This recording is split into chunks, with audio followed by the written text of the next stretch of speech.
Thou Shalt Not opened in 2001 at the Plymouth Theater and was billed as a new musical by Susan Stroman, David Thompson, and Harry Connick Jr.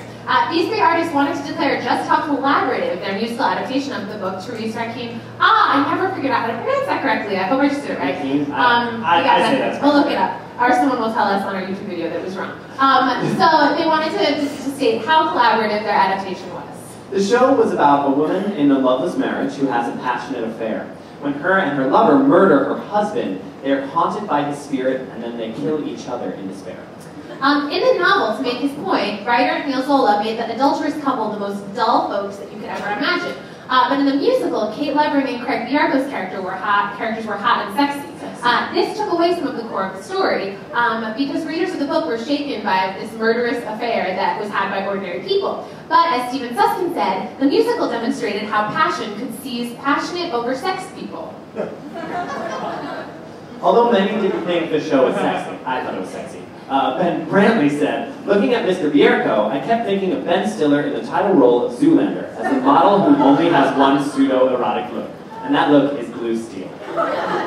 He didn't say that, I said blue steel, I guess he didn't remember that. During the other hours ballet in the show, Kate Levering removed her bra. Then before the after-sex scene that followed the ballet, she climbed under the sheets and wriggled back into her bra, which of course made no sense.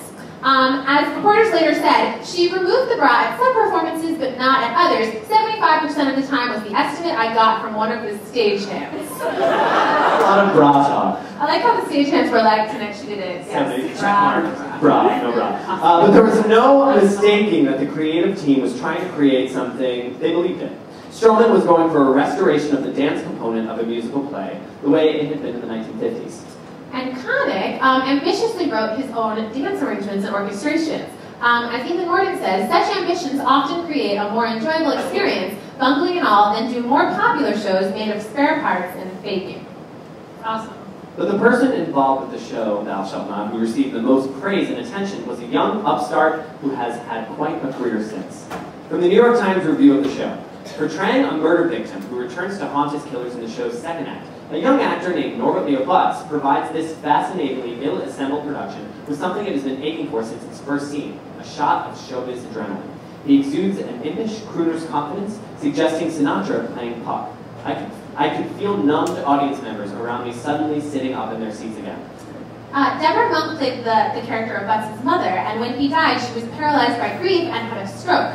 So Deborah Monk had to spend the entire second act in a frozen grimace without the slightest hope of participating in an 11 o'clock number. Never an 11 o'clock number. I remember Norbert was so, I didn't know who he was at the point, but I remember seeing the show and seeing him. I was like, who is this guy? I need to follow everything he's ever done. And when we were rehearsing this, Kevin went, who's that guy, where did he come from? So we had who's that guy, where did he come from? Just say it out there. Many critics, like the music, but pointed to Connick's lack of interest in character and plot numbers, instead favoring jazzy ensembles or snap-your-finger solos.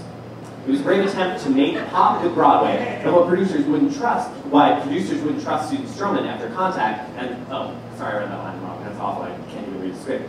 What producers would not trust Susan Stroman after such hits? Susan Stroman appreciates your fix.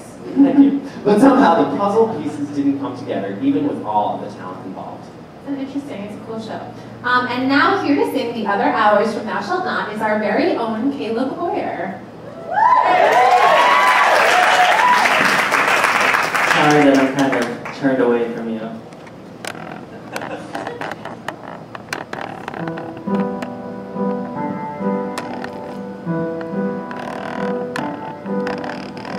Who are you in the other hours when your hair is undone and your cards let down and you're all alone in your all-night gown?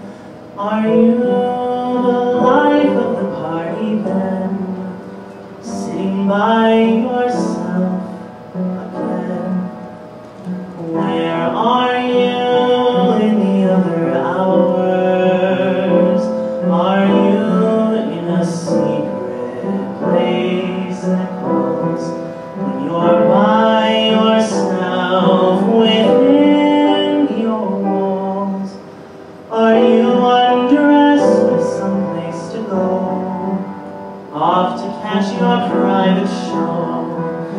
Why do you grieve the morning, draping your heart in a shroud? Why must your life be a sideshow, played to an ignorant crowd? How are you in the other hours?